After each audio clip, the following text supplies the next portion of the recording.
الحج أشهر معلومات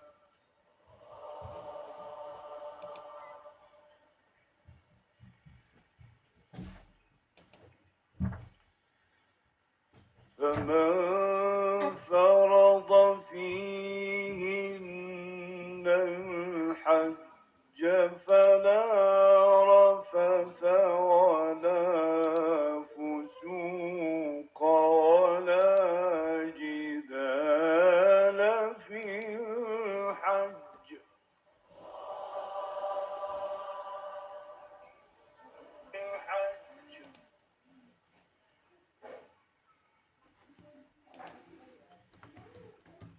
وما تفعلوا من خير يعلمه الله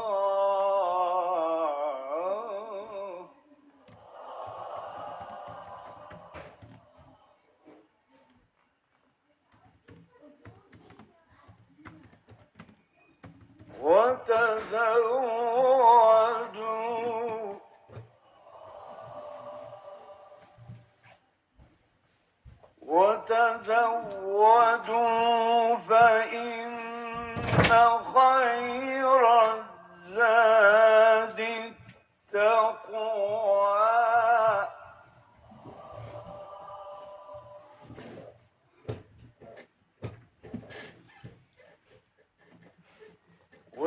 واتقون يا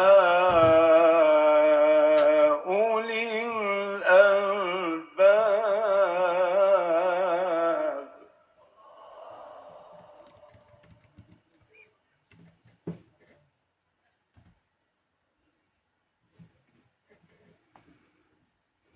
الحج أشهر معلومات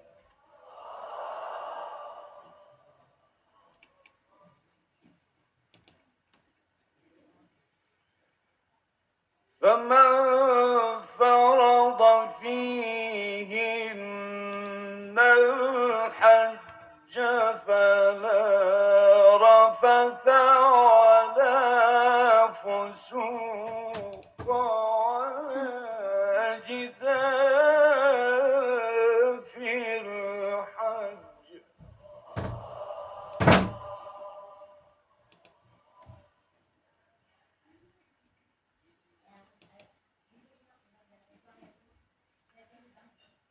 وما تفعلوا من خير يعلمه الله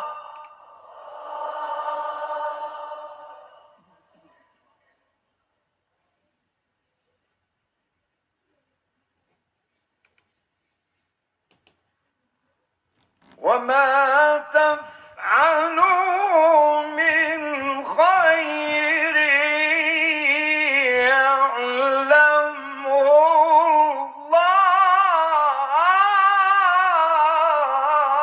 الله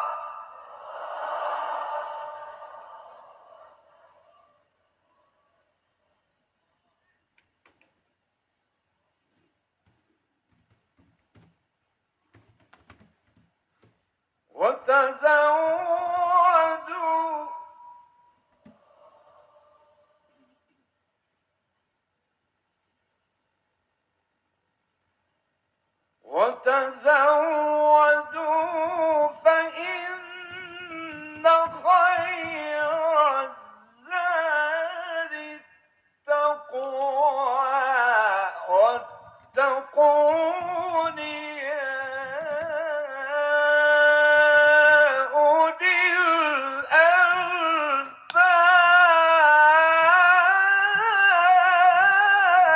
الألباب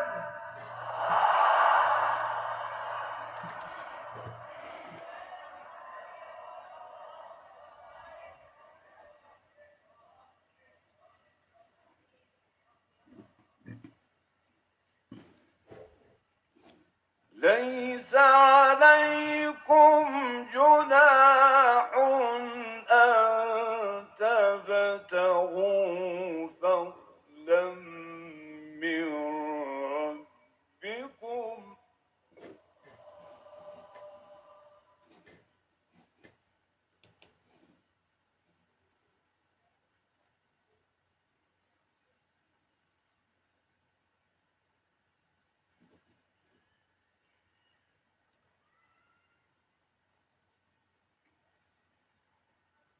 فإذا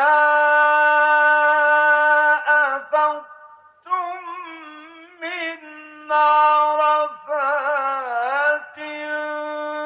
فاذكروا الله عند المشعر الحرام.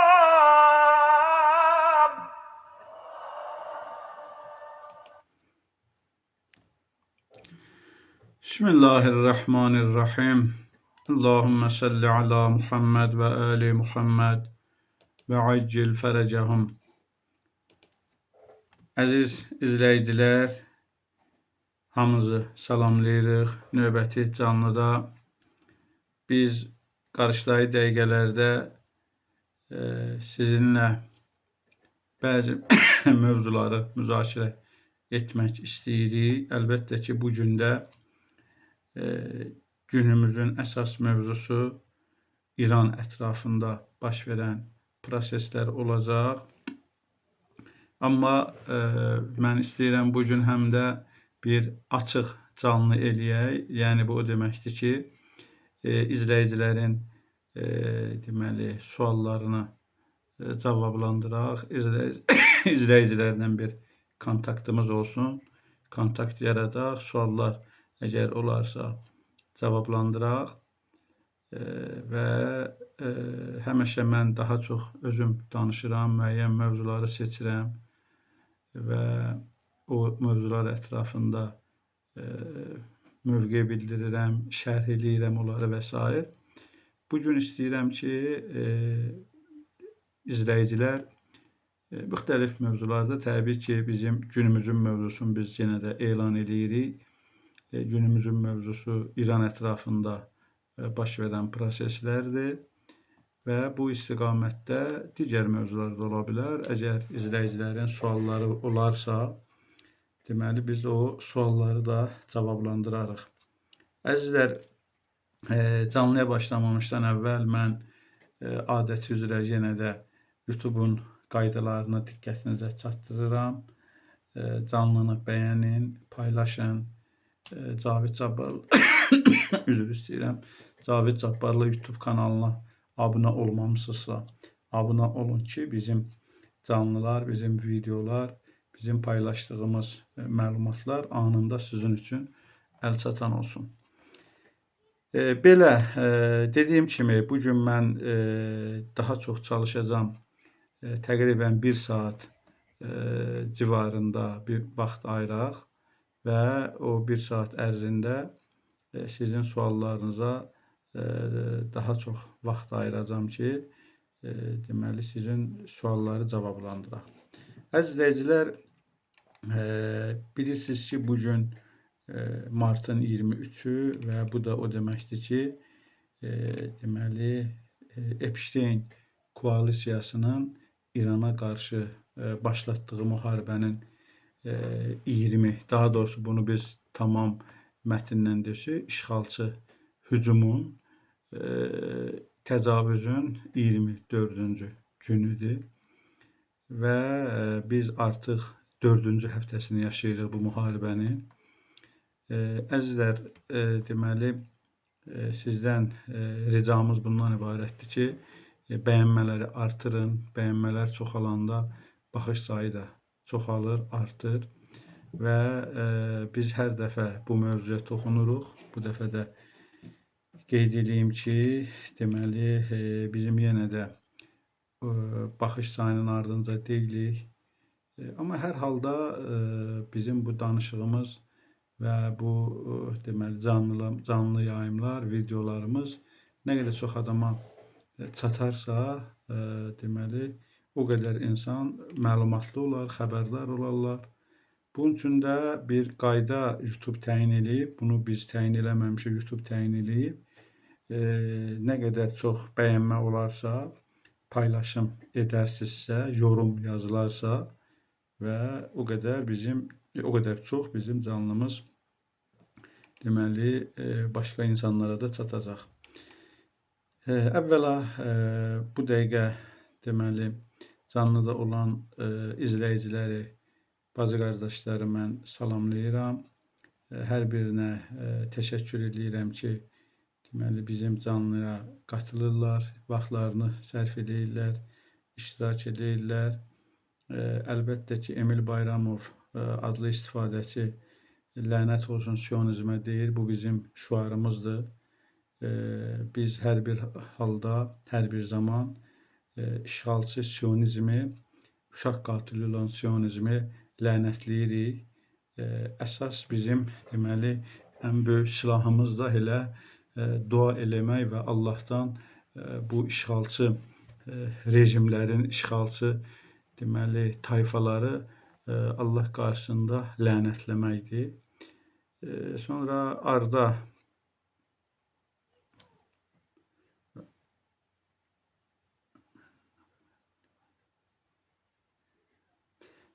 bir Arda 16T 4P adlı istifadəçi bir şey yazıb.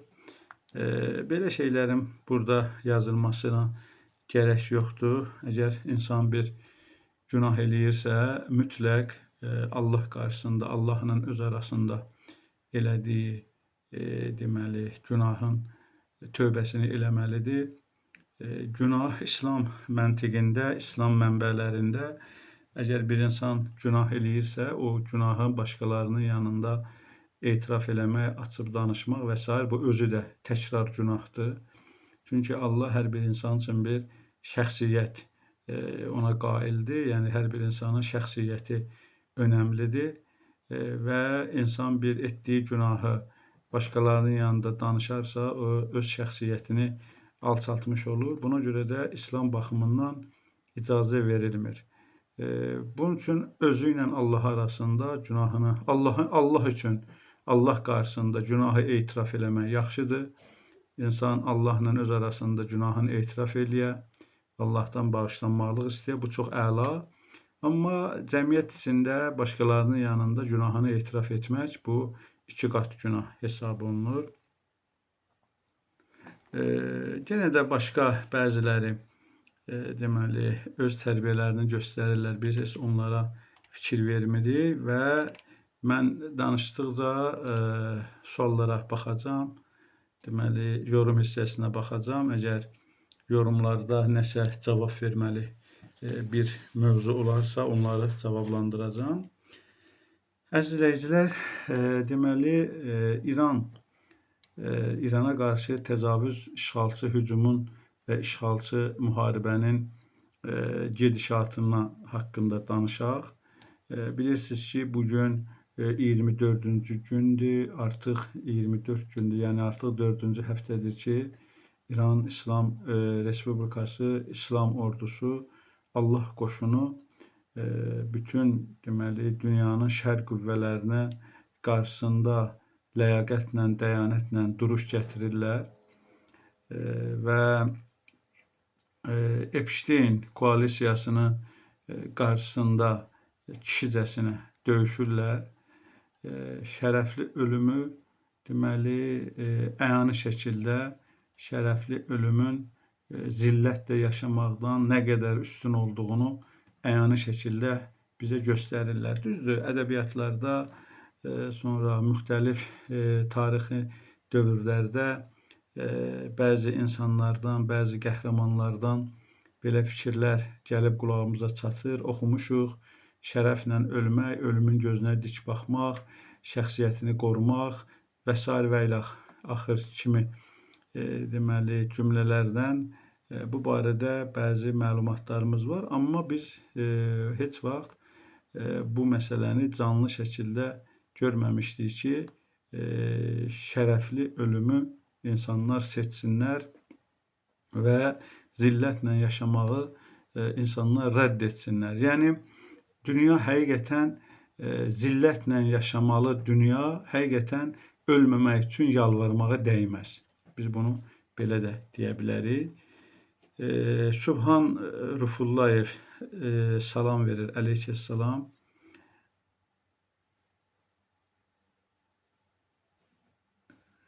Bəli, burada Cavid Qəribov adlı bir istifadəçi də soruşur ki, İranın çöküşü gözlənilirmi? Bəs imamın bu məsələ ilə bağlı zuhuru tezləşə bilərmi? Mümkünsə cavablandırın. Əzizlər, İranın çöküşü ilə bağlı biz demək olar ki, ən azı bu son 24 gündə hər gün olmasa da, heç olmasa bir 16-17 dəfə canlıda olmuşuq bu 24 gündə və eyni zamanda biz digər qısa həcmli videolar çəkmişik bu mövzu ilə bağlı. Həmən o canlılarda və videolarda da bu fikrimizi deməli qeyd etmişik, vurğulamışıq ki, bu müharibədə qalib olan tərəf mütləq şəkildə İrandır. İran ordusu Allah ordusudur. Burada bir deməli məsələyə də mən toxunum. Biz İrandakı dövləti ilahi dövlət hesab eləmirik. Kamil dövlət ki, İmam-ı Zamanın dövləti, İmam-ı Zaman gələcək və bir dənə ədalətli ilahi dövlət quracaq. O dövlət deyil. O dövləti İmam Zaman quracaq. Burada bu məsələyə aydınlıq gəlməlidir. Amma İrandakı dövlət bu İslam dininə əsaslanan, İslam qanunlarına əsaslanan və İslam şəriətinə uyğun idarə olunan bir dövlətdir. Bizim vəzifəmiz bunu müdafiə etməkdir. İranın çöküşü ilə bağlı Cavid Qəribovun sualına gəldikdə, dediyim kimi, mən heç bir halda, əslində burada sualın iki hissədən ibarətdir. Bunları bir cavab vermək olmaz. Sualı ayırıb, sonra ayrı-ayrı cavab vermək lazımdır. Burada deməli, İranın çöküşü ilə bağlı mənim heç bir halda təxminlərim və proqnozlarım olmayıb. Bu savaşda mütləq şəkildə İran qələbə çalacaq. Biz bunu artıq müharibənin gedişində də görürük. Artıq Amerika Birləşmiş Ştatları, deməli biz bu canlının adını da qoymuşuq. Trump qaçış planı hazırlayır. Artıq ABŞ deməli müharibədən çəkinmək üçün yol xəritəsi hazırlayır, qaçış planı hazırlayır. Müharibədən necə çəkiləcək? Müharibədən ABŞ çəkilərsə ki, çəkilmək məcburiyyətindədir. O zaman İsraillə İran başa-baş qalır və artıq belə bir vəziyyətdə də İranın çöküşündən, məğlubiyyətindən söhbət gedə bilməz. İmam-ı Zamanın zuhuru ilə bağlı olan deməli hissəyə gəldikdə, bu mənim kimlərsə razılaşmaya bilərlər. Mənim düşüncəmə görə bu müharibə zuhur müharibəsidir. Bu müharibə zuhur öncəsi, deməli hazırlıq müharibəsidir. Zuhur məsələsi çox təəssüflər olsun ki, bizim cəmiyyətdə İmam Zamanın zuhuru ilə bağlı məlumatlar çox azdır. Bu barədə ruhanilər də danışmayıblar. Təbliğat olduqca zəif gedib. İnsanların zuhurla bağlı düşüncələri xeyli kasaddır. Zuhur o demək deyil ki, elə deməli hər kəs öz işi ilə məşğul olacaq və birdən-birə İmam-ı Zaman şüb gəlib zuhur eləyəcək, düşəcək, yəni Məkkəyə. Bu belə deyil. Zuhurun hazırlanması üçün, zuhurun o vəziyyətin zuhur vəziyyəti olması üçün müəyyən işlər görülməlidir. Ən azı İmam-ı Zamanı müdafiə edən qruplar, insanlar formalaşmalıdırlar. Onlar meydanda olmalıdırlar və elə İmam-ı Zamanın qeybət çəkilməsinin deməli səbəblərindən biri də məsum imamın zalim rejimlər tərəfindən öldürülməməsidir. Onun təhlükəsizliyini qorumaqdır. Əsas səbəblərdən də biri budur. İndi siz təsəvvür eləyin, eyni vəziyyət, yəni əgər İmam-ı Zamanın təhlükəsizlik məsələsi nisbətən də olsa, qorunmursa, bəzilərini çıxıb deyəcəklər ki, bəs Allah bunu qoruyur filan filan. O Allahın işi əlbəttə başqadır, amma Allah istəmir ki, hər şeyi deməli öz üzərinə götürsün və möcüzə şəklində həyata keçirsin. Allah istəyir ki, bütün proseslər deməli təbii olsun. Çünki bu Allah İmam-ı Zamanı ona görə göndərəcək ki, insanların vəziyyəti düzəlsin, dünyada ədalət bərpa olsun. Əgər dünyada ədalətin bərpa olunmasını insanlar istəmirsə, o zaman İmam Zamana deməli ehtiyac yoxdur. Yəni burada bir ehtiyac prinsipi var. Dünya ümumilikdə dünya İmam Zamana ehtiyac duyacaq. Bütün qurum deməli bu modellər, hökumət dövlət modelləri, ondan sonra bütün deməli üsullar zadı. Bunlar hamısı gücdən düşəcək və İmam Zamana bir ehtiyac yaranacaq. Biz necə bir şeyə ehtiyac hiss eləyirik və onsuz çox narahat oluruq, onu əldə etmək üçün cəhd eləyirik. Dünya insanları da İmam Zamana bir ehtiyac hiss eləməlidir. Bilməlidirlər ki, mənim bu qədər problemim, mənim yaşayışım, mənim həyatım, bunlar hamısı bağlıdır İmam Zamana. Və bu İmam Zamana olan ehtiyacdan deməli bu zuhur oradan doğacaq. Düşünürəm ki, bu savaşda Cavit bəy, bu savaşda əlbəttə İmam Zamanın zuhuru üçün bir hazırlıq savaşıdır. Bu mənim əqidəmdir. İnşallah insanlar İslam hökumətini, İslam deməli respublikasını daha doğrusu müdafiə etməklə ki, biz bunu gördük. İran əhalisi, xalq necə müdafiə edirlər, necə şəhadətə necə yürüyürlər. Bu hər hansı bir nağıl, hər hansı bir tarix, hər hansı bir film deyil. Bu Hollywood filmi zat deyil. Bu real. Baxırsınız, görürsünüz. İnsanlar, siyasi liderlər, hərbi liderlər bir-birinin dalınca şəhadətə gedirlər və deməli onların yerini dolduran şəxslər bilərəkdən ki, bu vəzifəyə mən gələndə, bu vəzifəni üstümə alandan sonra məni ölüm təhlükəsi gözləyir. Bunu bilə-bilə yenə də sevinərək deməli o vəzifəni üstələyirlər və dünən mən sosial şəbəkələrdə gördüm. Tehranda bir toy şənliyi keçirilirdi və açıq havada bu keçirilirdi. Sonra İranda gördük ki, insanların əvvəlki təxminlər bu idi ki, müharibə başlayan kimi insanlar hamısı qaçqın olacaq, qaçacaqlar ölkədən.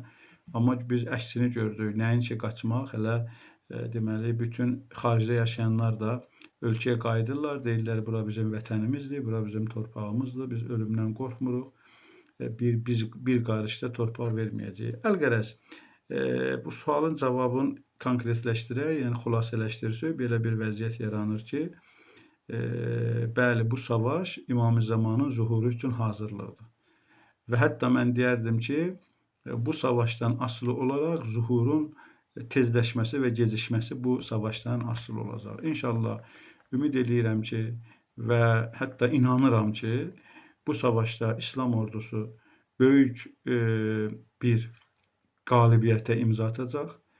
Küfür deməli ordusu, Epstein koalisiyası böyük biabırçılıqla məğlub olacaq və bununla da İslamın deməli bütün dünyaya qapıları açılacaq. Çünki İslam dinini qapalı saxlamışdılar da. Baxın, 79-cu ilə qədər, İslam inqilabına qədər İslam haqqında dünyada düşüncələr tam fərqli idi.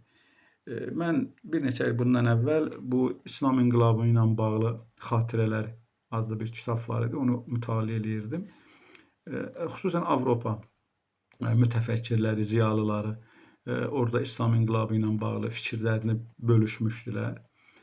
Orada da gördüm, ümumi mətn, mövzu bundan ibarətdir ki, onlar etiraf edirlər ki, biz İslam inqilabına qədər elə bilirdik ki, İslam dini hər hansı bir qəbilə dinidir və yaxud da kasıb insanlar üçün bir təsəlli dinidir və yas çadırlarından qırağa çıxmayan bir dindir. Amma İslam inqilabının qələbəsindən sonra və bilirsiniz də 79-cu ildə İslam inqilabının qələbəsi baş tutdu və 80-cı ildə, 80-ci ildə artıq dünya gücləri, Qərb imperiyası İslamı, yəni İslam inqilabını, İranı İraqla müharibəyə soxdu. 8 il deməli İran İraqla müharibə etdi. Özdə o vaxt Amerika, İngiltərə, bütün bu qərb ölkələri hamısı, üzr istəyirəm, hamısı İranın əleyhinə savaşırdılar, cəbhə açmışdılar. O savaşdan da İslam inqilabı üzü ağ çıxdı və artıq İslam haqqında fikirlər dəyişildi. Fikirlər dəyişildi. O yazılarda biz görürdük ki, deməli, böyük etiraflar ki, artıq İslam dini beynəlxalq bir dindir. İslam dini hətta idarə edici bir dindir. Hökumət qurdu və o hökumətin idarə olunması. Ondan əlavə biz gördük ki, 47 ildir İslam inqilabını blokadaya alıblar. Hər yerdən sanksiyalar. Görün bax, bir neçə gün dünya, qərb dünyası Hörmüz boğazının bağlanmasına dözə bilmədilər. Bu sanksiyadır da. Elə bil İran bunlara sanksiya qoydu. O İranın bir neçə günlük sanksiyasına dözə bilmədilər. Deməli, nə qədər narahat oldular. Amma İran təqribən 47 ildir dünyanın sanksiyasına dözür və eyni zamanda o sanksiyalar altında İran nə qədər inkişaf eləyir və bu gün biz, bu günlərdə mən müharibənin gedişi ilə bağlı həm dünya mətbuatını, həm demək olar ki, İranın daxili mətbuatını izləyirəm və xüsusən Rusiya Müdafiə Nazirliyinin bir açıqlaması mənim qarşıma çıxdı. O açıqlama vermişdi ki, Amerikada olmayan raket deməli sahəsində elə raketlər var ki, İranda, amma Amerikada yoxdur və Amerikanın deməli çökdürə biləcək, təqribən mövzu belə idi, mətn belə idi. Mətn deyiləndə mənası bu idi ki, Amerikanın və bu İsraili birlikdə diz çökdürə biləcək hərbi sahədə silaha, texnikaya İran sahibdir. Bunları hamısı sanksiyalar altında İran eləyib. Bu İslamın bərəkətidir. Düzdür, İran xalqının əzəməti, fədakarlığı, cəsarətidir. Amma İran xalqı da fədakarlığı, cəsarəti, o əzəməti İslamdan alır. Şiəlikdən alır. 14 məsum məktəbindən alır. Əhl-i-Beyt məktəbindən alır. Yəni, bugün İranın qüdrəti Əhl-i-Beyt məktəbindən gəlir. Bunu başqa yerlərdə axtarmağa gərək var, nə başqa yerlərdə yozmağa gərək var. Bir mənalı bilməliyik ki, bəli, biz deməli, əgər Əhl-i-Beyt məktəbinə sarılsaq, Əhl-i-Beyt məktəbi ilə Qur'anı birlikdə anlamağa çalışsaq, o zaman dünyanın ən üstün şəxsləri məhz biz olarıq ki, Quranda da Ali-İmran surəsinin 39-cu ayəsində məsələ bu barədədir. Əziz izləyicilər, deməli, sonra yenə də Allah razı olsun, düzdür qardaşım, Sübhan Rıfullayev adlı şəxs yazıb, təşəkkür edirəm. Təbriz Mahmudov adlı istifadəçi salam yazıb. Salih ağa, o da bizi salamlayıb, əleyhissalam deyirik. Nüvədən istifadə etmə ilə bağlı bir sual soruşulub. İrana qarşı nüvədən istifadə oluna bilərmi? Əvvəla biz onu deyək ki, İsrail deməli dünyada 8 nüvə ölkəsi var. İsrail rəsmi olaraq deməli nüvə ölkəsi deyil. Onun nüvə silahı yoxdur. Rəsmi olaraq bu biz rəsmiyyətdən söhbət gedir. Amma qeyri-rəsmi məlumatlara görə İsrail də nüvə silahına sahiblənib. Amma rəsmi deməli belə bir məlumat yoxdur. Mən deməli düşünmürəm ki, İrana qarşı nüvə silahından istifadə edilsin. Çünki burada dünən Çin artıq İranın açıq şəkildə müdafiəsinə qalxdı. Rusiya İranın müdafiədən geri çəkilmir və bu ölkələrin hər ikisi həm Rusiya, həm Çin nüvə ölkəsidir, bilirsiniz. Və nüvə atılarsa, biz coğrafi yaxınlığı da nəzərə alsaq, bu təkcə İran üçün deyil, region üçün ümumiyyətlə böyük bir fəlakət olar. Onun üçün də mən hesab etmirəm ki, deməli İrana qarşı nüvə atılsın. Çünki İrana qarşı nüvə atılması həm də İsrailin özünün yoxluğu deməkdir, məhv olması deməkdir. Amma bunu istisna da etmirəm. Çünki deməli İsrail elə bir işğalçı rejim, bunlar elə bir kinə, nifrətə sahibləniblər ki, elə bir amansız, bunların acımasız, amansız, rəhimsiz bir hal alıblar ki, bunlar hər şeyə əl atarlar. Mən bunu yaxın perspektiv üçün inanmadığımı deyirəm. Yaxın perspektiv üçün nüvədən istifadə olunacağını düşünmürəm. Amma vəziyyət belə davam edərsə, yəni müharibə, təbii ki, bu müharibə ölüm-dürüm müharibəsidir. Tərəflərin bir-birini, xüsusən İsraillə İran arasında tərəflərin bir-birini məhv etmək kimi bir məqsədləri var. Xüsusən İsrailin ən azı İrandakı rejimi birmənalı olaraq həll etmək istəyir.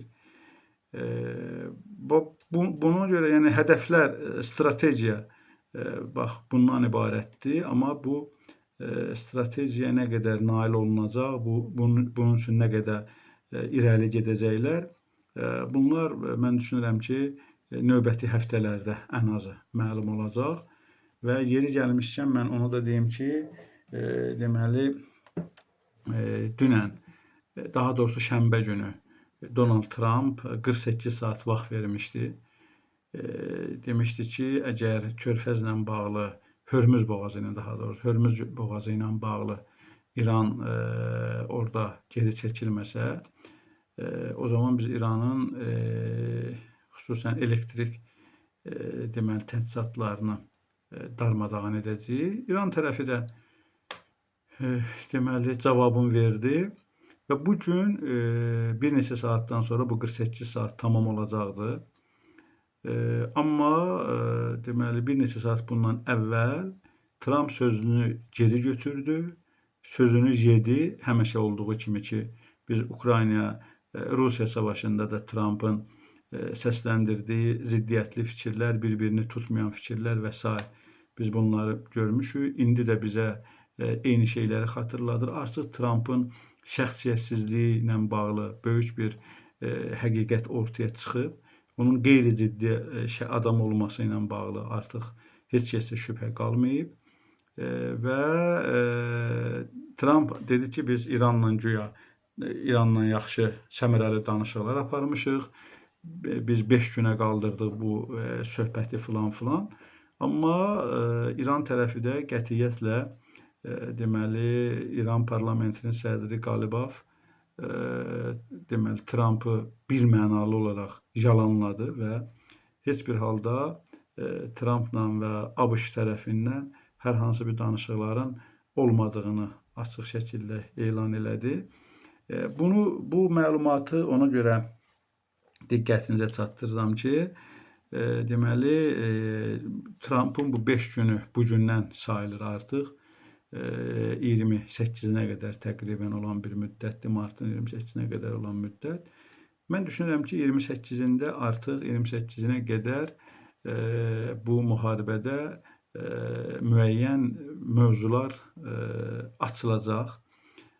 Yəni o anlamda deyirəm ki, müharibənin davam etməsi ilə bağlı bəzi pərdələr götürüləcək və ondan sonra müharibə nə qədər uzana bilər və hansı istiqamətdə gedəcək. Çünki bu müharibə deməli ABŞ-a çox böyük maliyyə hesabına başa gəlir. Qeyri-rəsmi məlumatlara görə İran ABŞ-ın 2 F-5-in vurub zərərsizləşdirib. Amerika hələ bunu təsdiq etməsə də bunların deməli maliyyəsi, bunların maya dəyəri və s. olduqca böyük məbləğdir. Artıq deməli böyük vəsaitlər ABŞ bu müharibəyə sərf etməlidir. ABŞ cəmiyyəti də deməli tələb eləyir ki, bu müharibə heç bir əsası olmaya belə bir müharibənin başlanması ABŞ-ın batmasına gətirib çıxarda bilən bir amil ola bilər. Bax, bu cür qarışıq mövzular hamısı ortada olarkən Biz bu müharibədə İrana qarşı deməli nüvə silahından istifadə edilib edilməməsini yaxın perspektivdə düşünmürük baş versin. Sonra mən yenə də suallara baxıram. Bəli,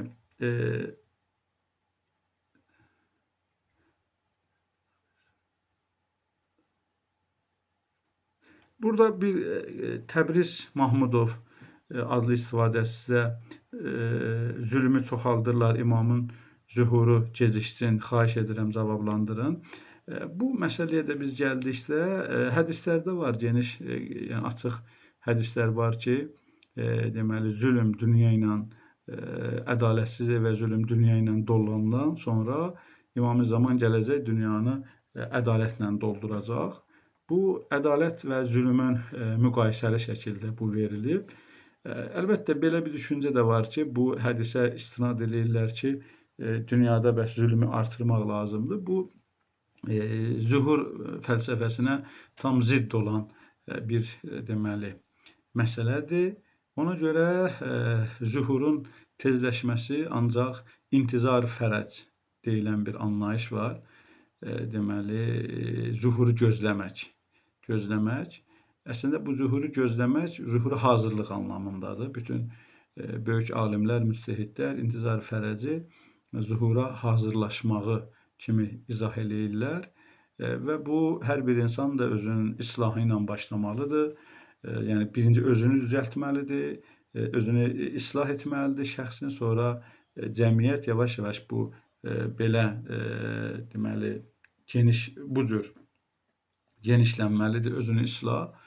Özünü islahdan sonra zühur hadisəsi baş verəcək. Amma biz gəlin zülmü çoxaldaq və zülmdə iştirak eləyək, İmam-ı Zamanın zühuru tezləşsin. Bu düşüncə tamamilə yanlışdır. Haqqa dəstək olaq deyiblər. Düppədüz təşəkkür edirik. Çingiz Aliyev. Subhan Ruhullayev yenə dua eləyək. Bəli, bizim ən böyük bugün silahımız, müminin silahı, ən böyük silahı duadır. Və onu mən deyim ki, İslam inqilabının da elə bu dua İslam inqilabında böyük təsiri olan deməli bir məsələdir.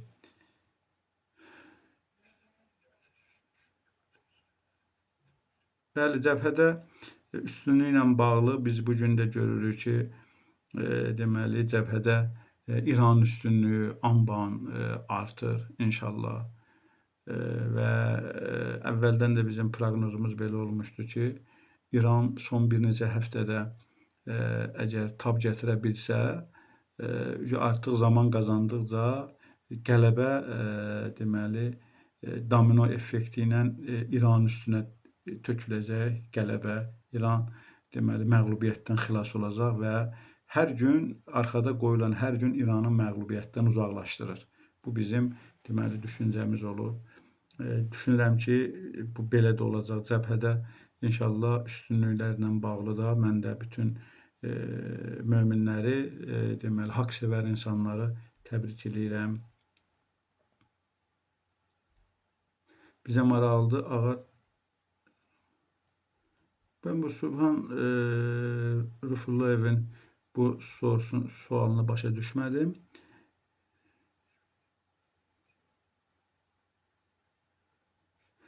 Bir nəfər də deyib ki, bəs heç kim gəlməyəcək, nə İsa Peyğəmbər, nə İmam Zaman, nə belə hekayələrə inanırsınız. Əzizlər, bu belə bir məsələ var. Deməli, bir gün Əli əleyhissalamla bir ateistin diyaloqu olur. Ateist gəlib deyir ki, bəs sən ki bu qədər əziyyət çəkirsən, namaz qılırsan, ibadət edirsən, düz yaşayırsan filan filan. Fərz eləyək, dünya öləndən sonraki ölümü hər kəs qəbul eləyir də, yəni ateisti də, qeyri-ateisti də ölümün varlığını heç kim inkar eləmir. Fərz eləyək ki, sən öləndən sonra bunlar heç biri olmayacaq, yəni cənnət, cəhənnəm olmayacaq və o zaman sən deməli bu qədər burada namaz qılmısan, istidə oruç tutmusan, bu qədər özü əziyyət vermisən, dünya kefindən, ləzzətindən məhrum eləmişsən özü O zaman necə olacaq? Əleyhissalam təqribən belə bir dialoq olur. Əleyhissalam deyir ki, əslində ehtimal nəzəriyyəsi var da, bu əleyhissalam demirəm, mən deyirəm, ehtimal nəzəriyyəsi var. Bütün bir çox deməli siyasətin özü də ehtimal nəzəriyyəsi üzərində formalaşır. Ehtimal nəzəriyyəsi bu məsələdə də deməli daha çox aktivdir.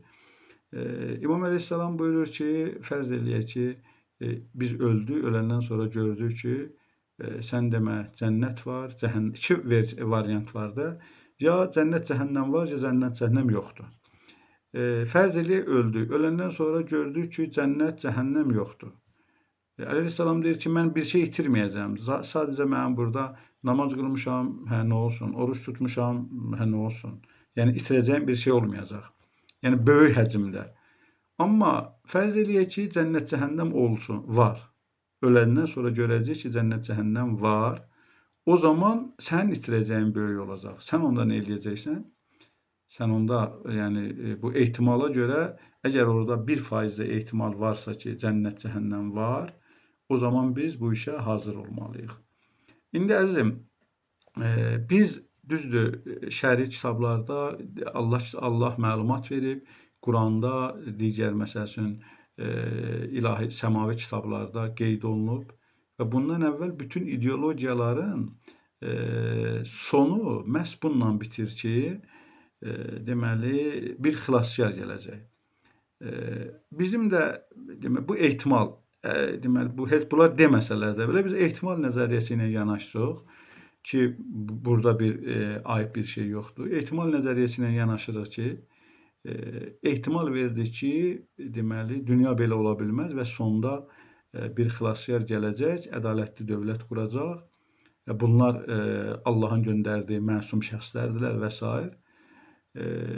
Əgər gəlmiş olsa, eyvallah, bizim dediklərimiz hamısı əla, biz onda çıxış yolu özümüz üçün tapacaq. Amma əgər deməli sən nə eləyəcəksən, yəni inanmayanlar, sizin vəziyyətiniz necə olacaq?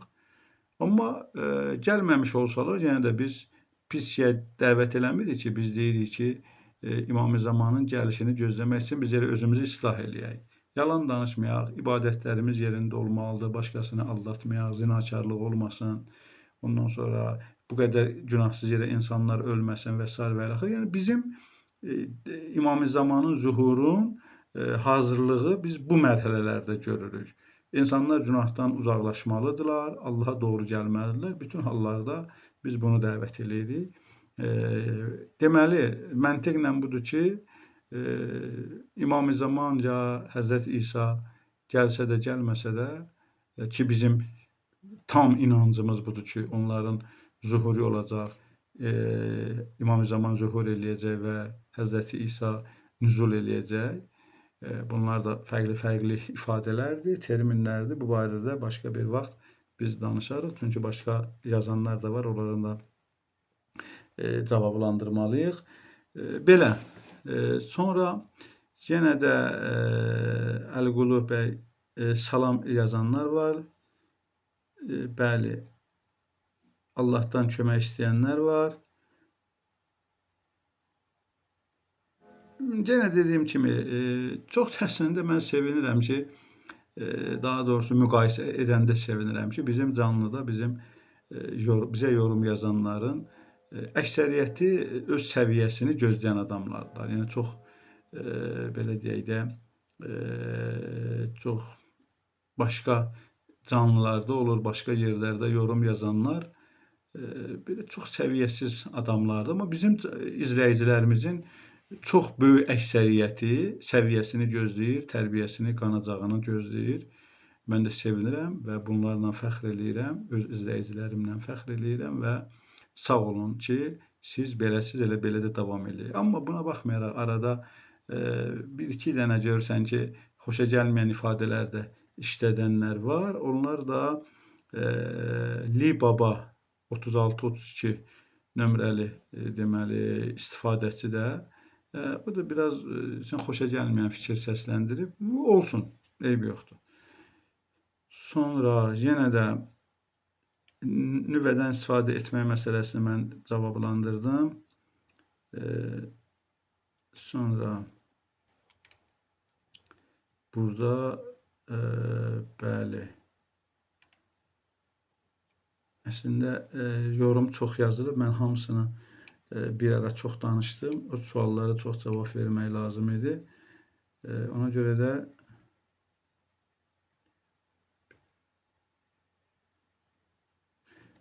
Cavid Qəribov adlı. Ola bilsin ki, əzizlər, mən sualların hamısını oxuya bilmirəm. Keçir aşağı. Ona görə diqqətsiz kimi qəbul eləməyin. Hər birinizə mənim sayğım, hörmətim çoxdur. Diqqətimdən yayınırsa, qaçırsa, kiminsə sualı üzrlü saysın, təkrar yazsın və mən çalışıram ki, hər kəsin deməli yazdığını oxuyum. Sonra Cavid Qəribov adlı istifadəçi bir sualım da odur ki, ağanı çox insanlar yalanlayacaq, hətta bəzi möminlər belə. Bəli, İmam Zamanın zuhurunda bu da belə mövzular da var. O insanlar ki, deməli, hətta mən ən çox hədislər bu istiqamətdədir ki, onlar ki, öz düzənlərini batil üzərində qurublar. İmam Zaman da gəlib onların batil düzənlərinə qarşı çıxacaqlar. Bəziləri öz düzənlərinin pozulacağını gördüyü üçün İmam Zamanı yalanlayacaqlar və İmam Zamana qarşı çıxacaqlar. Bu istiqamətdə hədislər var. Bu rejim Azərbaycan üçün təhlükəlidir. Telefon İlkin, səhv etmirəmsə, adlı istifadəçi yazıb və bu rejim məhv olsa yaxşıdır. Söhbət əgər İranlı rejimdən söhbət gedirsə, bu tamamilə yanlış bir düşüncədir. İrandakı rejim deməli sırf dini əqidə üzərində ədalətli bir rejimdir və biz bu barədə də bu rejim haqqında da dəfələrlə danışmışıq. Burada da çox vaxt ayırmaq istəmirik. Azərbaycana gəldikdə isə Azərbaycanda zalim, cinayətkar, qəsbkar bir rejimdir və bunun üçün də insanların vəziyyətini, ölkədəki vəziyyətə baxmaq deməli hər şeyi deyir. Bəli, İsrail təhlükəlidir, təhlükə ilə İsraildir. Görürsünüz ki, İsrail harda varsa orada ciddi problemlər var. Yoxa bilmir İslam. Türkiyə yazanlar da var. Əslində Türkiyədə İslam ölkəsidir. Biz düşünürük ki, İslam dünyasının möhkəmlənməsi üçün Türkiyə və İranın bircə addım atması çox faydalı olardı. Çox təəssüflər olsun ki, Türkiyə rəhbərliyi, AKP hakimiyyəti deməli son illər xüsusən xəyanəti ilə gündəmə gəlir və İslam dünyasının parçalanmasına AKP hakimiyyətinin böyük təsiri və rolu var. Çünki AKP hakimiyyətinin, Erdoğan hakimiyyətinin mövcudluğu Qərb koalisiyasında, Qərb blokundan asılıdır. Erdoğan hakimiyyəti Qərbin diktəsi ilə, xüsusən İngiltərənin diktəsi ilə bəzi şeyləri eləyir. Bu təəssüfləndirici haldır. Amma Türkiyə xalqı, deməli, müsəlman xalqdır, qardaş xalqdır. Biz əlbəttə ki, Türkiyənin rifahını və gün-gündən inkişafının tərəfdarıyıq.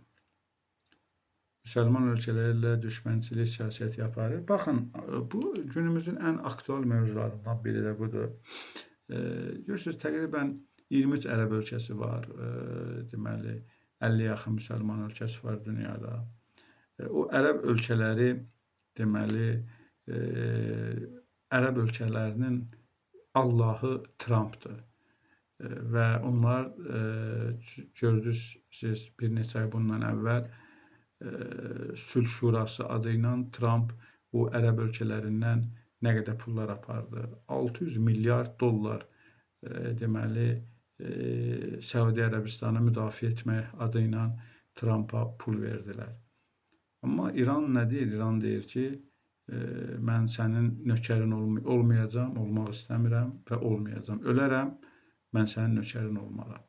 Yadınızdadır, keçən il səhv eləmirəmsə, yay aylarında Birləşmiş Ərəb Əmirliyi idi, səhv etmirəmsə, Trump ora gələndə oranın gənc qızlarını Trumpın qabağında necə oynatdılar. Bu kişilikdir. Budur İslam.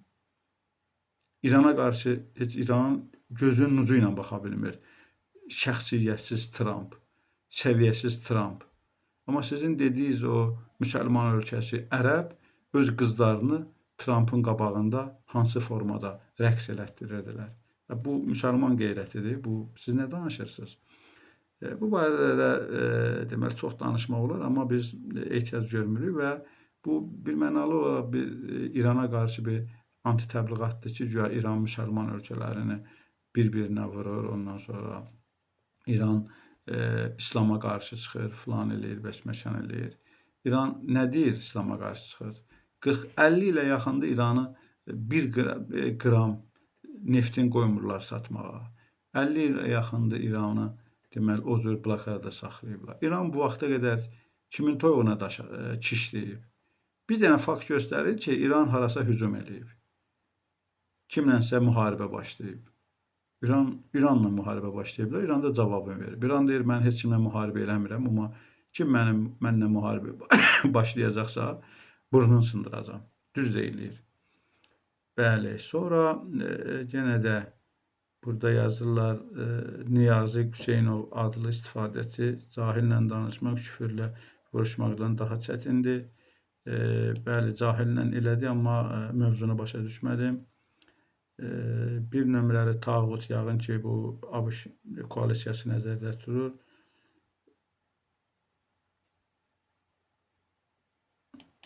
Sonra İmam Hüseyin üçün ağlayanlar niyə ağlayır? Bu halbuki bugün hər şey göz qabağındadır, maraqlıdır. Bunu da mən anlamadım. Subhan Rıfullayev adlı istifadəçi əslində bir neçə fikir yazıb, anlaşılmır. Yəni mövzusu, xahiş edirəm əzizim, yəni mövzunu elə yaz ki, anlaşılsın. Sonra kör gör. Yenə də dediyim kimi Türkiyə bizim üçün İslam ölkəsidir. Müsəlman bacı qardaşlarımızın yaşadığı bir yerdir. Və bizim Türkiyə xalqı ilə heç bir problemimiz yoxdur. Biz tənqid elədiyimiz, dəfələrlə bu mövzuya toxunmuşuq. Bizim tənqid elədiyimiz Türkiyə hakimiyyətidir. Və yenə də tənqid eləyəcəyik. Erdoğan hakimiyyəti, xəyanətkar hakimiyyətdir. İslam dünyasını həmişə xainlik eləyib və Erdoğanın ipi, tasması birmənalı olaraq İngiltərənin və Amerikanın əlindədir. Bunu heç kim inkar eləyə bilməz.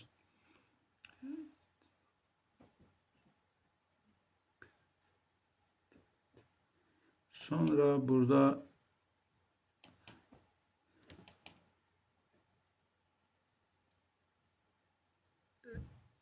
fikir səsləndirən Səid adlı bir şəxsdə Allahın salamı, bərəkəti və sonsuz rəhməti olsun mübarək haqq əhlinə. Allahümmə səlli ala Muhammed və ali Muhammed və əcil fərəcəhum. Elhamdülillah, Allahu Ekber, elhamdülillah, hamd-i rəhbər. Biz də bu əzizimizin fikrinə qatılırıq. Əlbəttə, hər birimiz zuhurun intizarındayıq. Useyr adlı istifadəçi yazıb, salam verir Məmməd İbrahimov. Məmməd İbrahimov səsin zəif olduğunu qeyd eləyir. Bəli, səslə bağlı bizim bir texniki problemimiz var. Əzizlər, bir mən şey deyim sizə yeri gəlmişkən. Deməli, biz bu canlıları, bu videoları, bu işləri sadə bir ucuz telefondan həyata keçirdirik. Birdən də köhnə notebook'umuz var.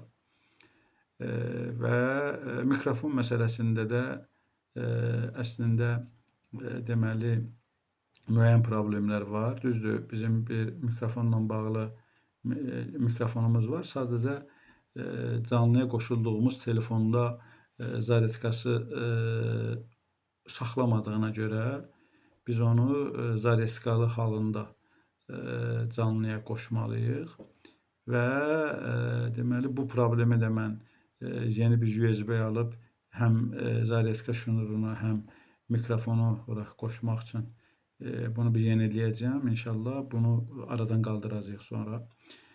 Amma onu da deyim ki, Bizim bu canlı yayımlarımız, videolar falan, bunlar dediğim kimi o qədər də güclü olmayan bir texnika ilə həyata keçirilir. Düzdür, bəzi qardaşlar, xüsusən Rusiyadan yaşayan bəzi qardaşlar, indi bilmirəm canlıda izləyirlər, izləmirlər. Bu mövzuda bizə dəstək oldular, olmaq istədiklərini dəfələrlə təklif ediblər. Yeni canlını deməli etmək üçün yeni texnikaların alınmasına yardım deməli etmək istədiklərini bildiriblər, amma biz qəbul etməmişik. Hələ də qəbul etmək fikrində deyilik. Çünki bizim əvvəlcədən deməli prinsipimiz bundan ibarət olub ki, özümüzün nə imkanımız çatırsa biz o öz imkanlarımızdan bu təbliğatı aparacağıq. Əhalinin, xalqın maariflənməsini öz imkanlarımızla təmin etməyə çalışacağıq. Və mən həmən o qardaşlara da bildirdim ki, əgər siz deməli texnika almaq üçün mənə dəstək olmaq istəyirsinizsə, həmən imkanları, həmən vəsaiti Azərbaycanda həbs olunan bacı qardaşlarımızın ailələrinə təqdim edin. O deməli yüzlərlə, minlərlə insan həbs olunub, onların ailə uşağı çətin vəziyyətdədir. Biz zaten belə də ola bilsin məsəl üçün görünüş biraz yaxşı deyil, sonra orada bəzi studiya qururlar filan, bəsməşanə, onlar biraz zəif olur, görünüş biraz zəif olur, səs zəif olur filan.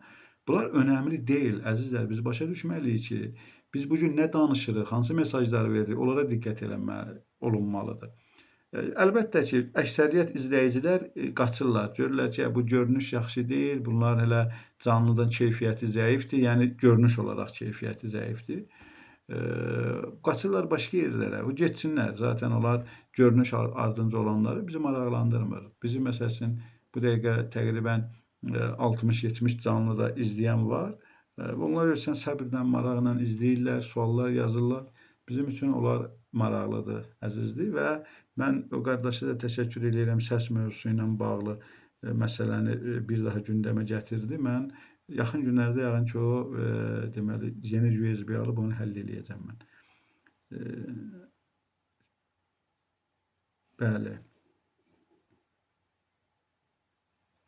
Burada yenə də eyni fikri səsləndirib, videolarda səs məsələsi zəifdir, onları həll elə. Qardaşım, inşallah onu mən yaxınlarda həll eləməyə çalışacağam.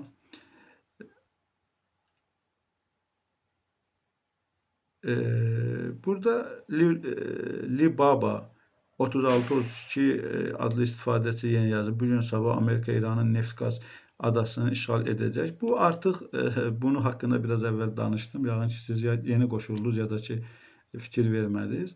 Trump artıq bunu sözünü geri götürdü. Çünki Trump 48 saat vaxt vermişdi. 48 saatın tamamına bir neçə saat qalmış. Artıq sözünü geri götürdü. Dedi ki, biz özə yalanla, güya İranla danışırıq, danışıq apardıq. İran da çıxdı, Trump'ın dediyini yalanladı. Dedi, sən bizlə danışıq aparmamısan, qələt eləyə, bir də yalan danışma. Trump da onu 5 günə uzatdı və Trump müharibədən qaçmaq planı hazırlayır. Trump'ın, mən demirəm Trump deməli İranın enerji ehtiyatlarına, enerji təsisatlarına hücum etməyəcək filan, bunu deyir. Ola bilsin etdi və edərsə o zaman onun qarşılığını da görəcək inşallah. Xeyr, İranın hakimiyyətinin kimin dağılmasını biz inşallah görəcəyik. Səbirli olun. Səbirli olun. Deyir, ən yaxşı gülən axırda gülür. Tələsməyin. Səbirli olun, görəcəksiniz kim dağılacaq, kim qalacaq. Amerikanın güclü dövlət olması, bəli, Amerika iqtisadi cəhətdən İranla müqayisə edilməz dərəcədədir, silah baxımından müqayisə edilməz dərəcədədir. Biz bunu heç vaxt deməmişik ki, İranın silahı, pulu Amerikadan üstündür. Amma biz əslində əqidə baxımından haqlı-haqsız tərəfdən yanaşırıq məsələyə. Amerika lap güclüdür, o deməkdir, gəlib İranı dağıtmalıdır. Bu nə düşüncədir? Biz Amerikanın zəif olduğunu demirik ki, və biz ona inanırıq ki, Amerika nə qədər güclü olsa da, Amerikadan güclü Allah var. İran da bu məntiqdən ortaya çıxır. Nəmrudlar, fironlar, Ondan sonra Qureyşlər, Əbu Süfyanlar, bunlar güclü deyil idi öz dövrlərində. Əlbəttə bunlar güclü idi. İbrahim peyğəmbərin dövründə, Musa peyğəmbərin dövründə, Məhəmməd peyğəmbərin dövründə. Bunlar hamısı güclü idi. 10.000 qoşundan peyğəmbərin üzərinə gəldilər, peyğəmbəri bir dəfəlik yox etmək üçün. Peyğəmbərin o dövrdə Əhzab döyüşü, o dövrdə ətrafında cəmi 3000 döyüşçü var idi. 10.000'ə qarşı 3000 Allahın köməkliyi ilə qalib oldu və Əleyhisselamın orada xüsusi Ömər ibn Əbdüvədə cəhənnəmə vasitə etmə məsələsi də həmən döyüşdə baş verdi. Amerikanın güclü olmadığını kimsə demir ki, bizlər ona görə deyirik ki, İran fədakar, cəsarətli bir dövlətdir və xalqı da cəsarətli xalqdır. Heç kimin qorxusundan, deməli, Amerika haqqında mənfi fikir yaza bilmədiyi bir vaxtda İran Amerikanın bazalarını dağıdır. Məsələ budur, bundan danışmaq lazımdır. Sonra sizə layiqsiz, bəli, zöhür öncəsi bu mövzular danışmağa ehtiyac var. Eliqulu Atakişev adlı istifadəçi yazıb, tam doğru. Qürbətən ilallah adlı istifadəçi salam verib, əleyhissalam.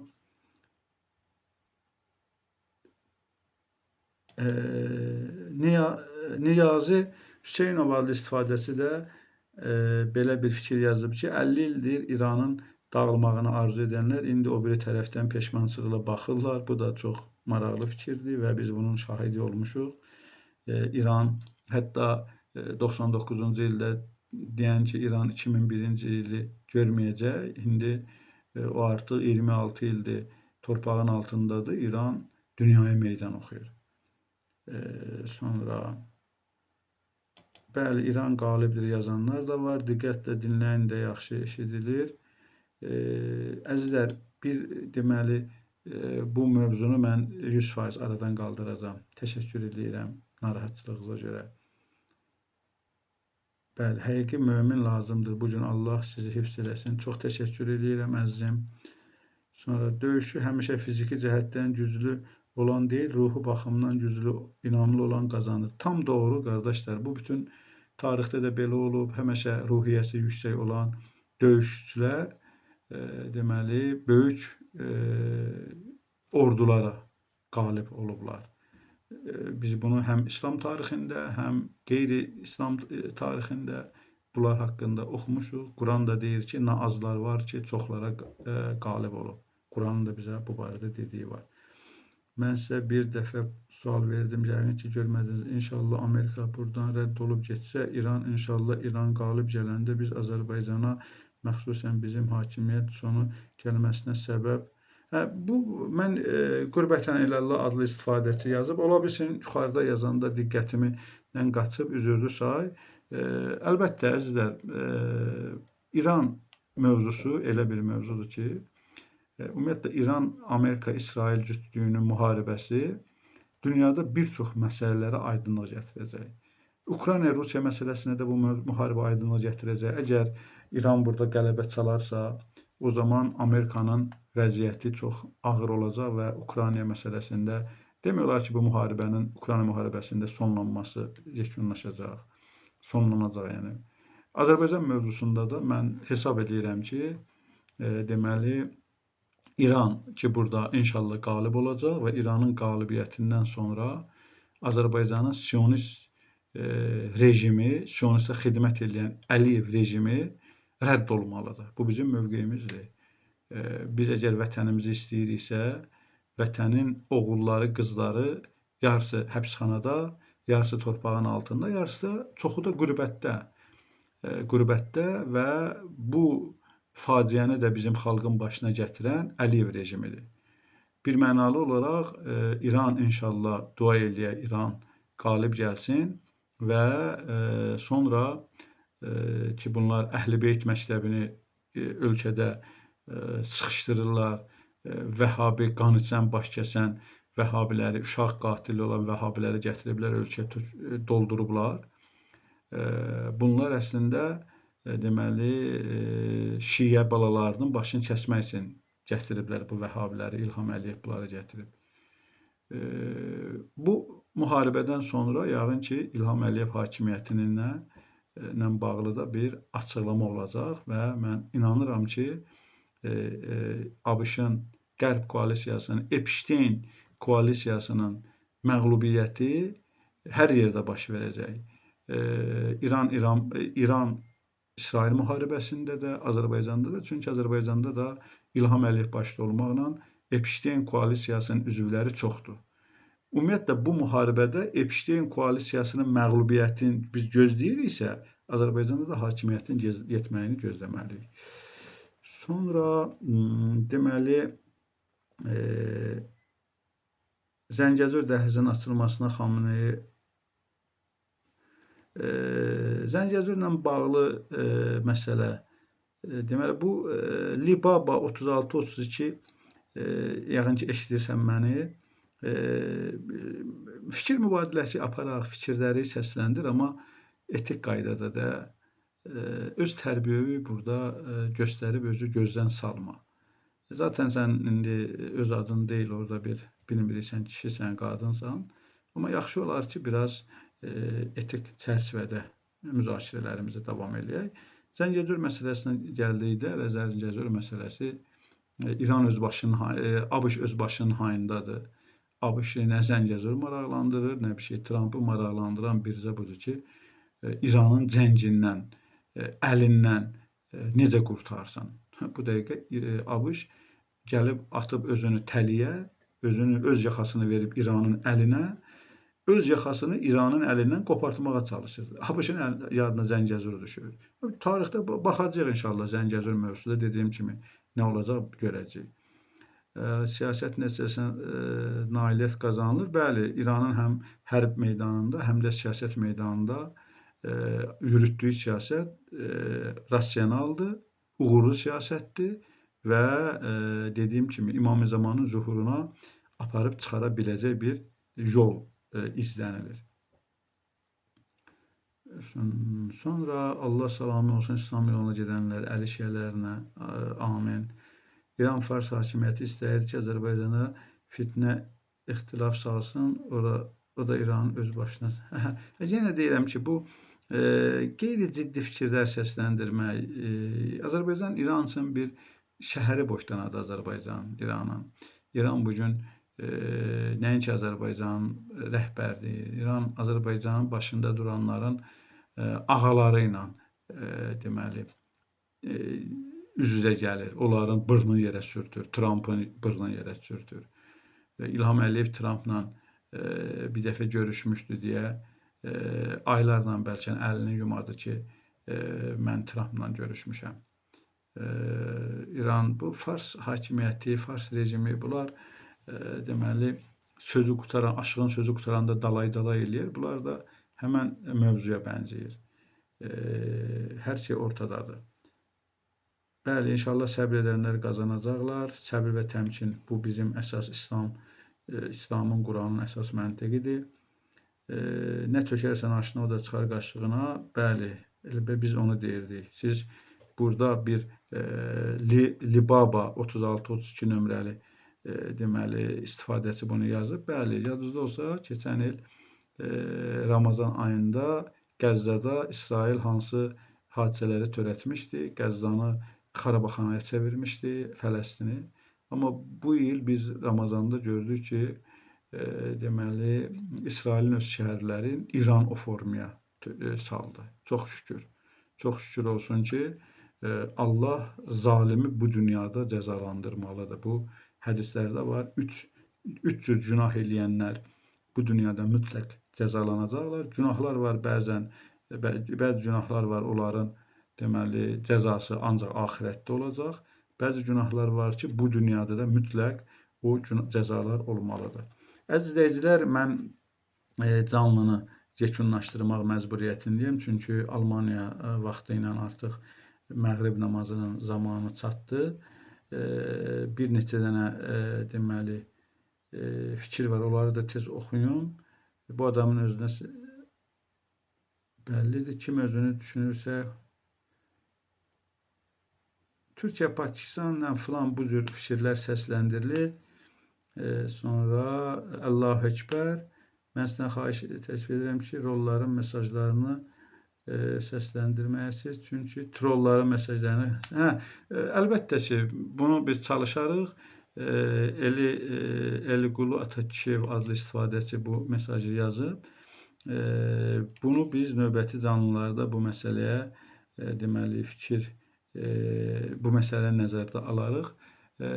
Əziz izləyicilər, mən hər birinizə təşəkkür edirəm. Düşünürəm ki, bu canlı bizim üçün çox faydalı oldu. Həm mən sizinlə, izləyicilərlə biraz qiyabi də olsa tanışdığım oldu. Yəni fikirləri, düzdür, mən sonra vaxt tapdıqca fikirlərə baxıram, yorumlara baxıram, amma burada biz birlikdə yorumları, fikirləri birlikdə izlədik. Bu düşünürəm ki, faydalı oldu. İnşallah yenə də deməli bizim ən böyük istəyimiz, duamız tezliklə İran İslam İnqilabının qələbə çalması, deməli Allah qoşununun tezliklə düşmən üzərində mütləq qələbəsini görmək arzusu ilə yaşayırıq və Epstein koalisiyasının hər yerdə olur olsun, bu koalisiyanın hər yerdə nümayəndələri var. Hər yerdə olur olsun, xüsusən ön cəbhədə ki, İrana qarşı işğalçı hücum həyata keçirdiblər, işğalçı müharibəyə başlayıblar və bunların tezliklə məğlubiyyətini inşallah biz görəcəyik, məğlubiyyətinə sevinəcəyik və bir-birimizi deməli bu Epstein koalisiyasının məğlubiyyəti münasibəti ilə təbrik eləyəcəyik və mən hər birinizə təşəkkür edirəm. Allah amanında gecəniz xeyrə qalsın. Sağ olun.